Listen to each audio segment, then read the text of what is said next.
Į Pivašiūnų globos namus socialiniai darbuotojai parašiau žinutę. Ar Eugenijus turi visus vaistus, kurie jam priklauso? Ir ar Eugenijui bus daroma mankštos kojai? Tačiau aš atsakymo į šias žinutes negavau. Socialinė darbuotoja, jinai tiesiog gal nesupranta, kad dirba Pivašiūnų globos namuose ir kad jai reikia bendrauti ir su neįgaliais žmonėmis, ir neįgalių žmonių artimaisiais. Tačiau jinai tyčia nebendrauja. Tai tikrai jinai labai žiauriai elgiasi. O kokius vaistus Eugenijus naudoja ir kokias ligas nustatė, man šeimos gydytoja atspausdino, bet aš norėjau pažiūrėti, ar man parašys ir atsakys į žinutę Pivašiūnų globos namų socialinė darbuotoja. Tačiau jinai neatrašė ir tai suprantama, kodėl jinai nenori bendrauti su manimi. Jinai tiesiog yra labai nesąžininga socialinė darbuotoja. Jinai sutvarkė Eugenijaus pensiją Pivašiūnų globos namams be paso. Pasas Kaune pas mane. Eugenijus parašė sutikimą, kad sesuo Nijolė laikytų pasą pas save, saugotų ir tvarkytų visus dokumentus. Tačiau socialiniai darbuotojai Pivašiūnų globos paso nereikia. Jinai gali pensiją sutvarkyti Pivašiūnų globos namams ir be paso. Jinai tiesiog iš kažkur pavogė paso kodą. O iš kur pavogė? Aš žinau, nes aš tiesiog žinau, kas turi ir kas gali pasidalinti. O dalintis paso kodu tai yra nusikaltimas. Negalima. Ir dar Pivašiūnų globos namai vagia 20% Eugenijaus pensijos, kurie skirti poreikiams patenkinti. Kiekvieną mėnesį 20% pensijos.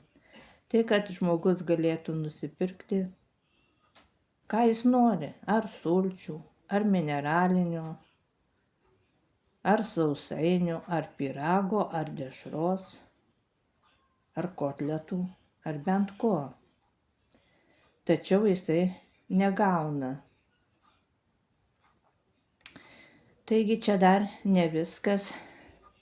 Eugenijus gavo pačius seniausius, menkiausius ratukus, kaip vadinu, tai neįgaliojo vežimėlį. Vežimėlis labai senas, ratai nubrūžinti, nusizulinę, jie yra labai vežimėlis nesaugus, nes kai važiuoji, ratai visiškai prasibuksuoja, nesukimba. Ir dėl vežimėlio dokumentus turi tvarkyti šeimos gydytoja, man pasakė, kad globos namai. Tačiau globos namams nerūpi apie vežimėlį, kad Eugenijui būtų skirtas naujas vežimėlis, kurio galiojimas būna 5-6 metai.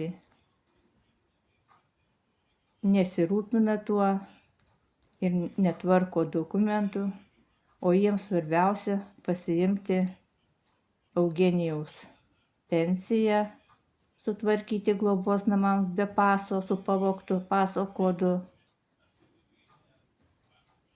Pivašiūnų globos namams Lietuvos įstatymai negalioja.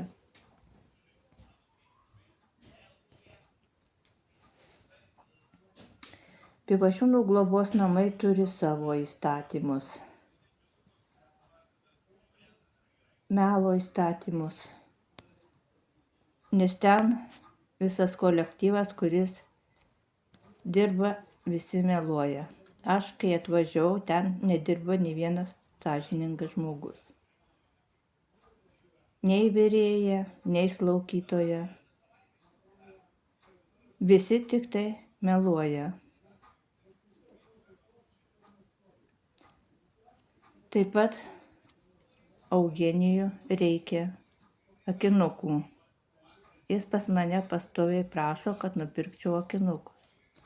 Aš nežinau, kokių jam reikia akinukų. Reikia pirmiausia pas šeimos gydytoją užregistruoti, duotų siuntimą pas akių gydytoją ir akių gydytoją nustatytų.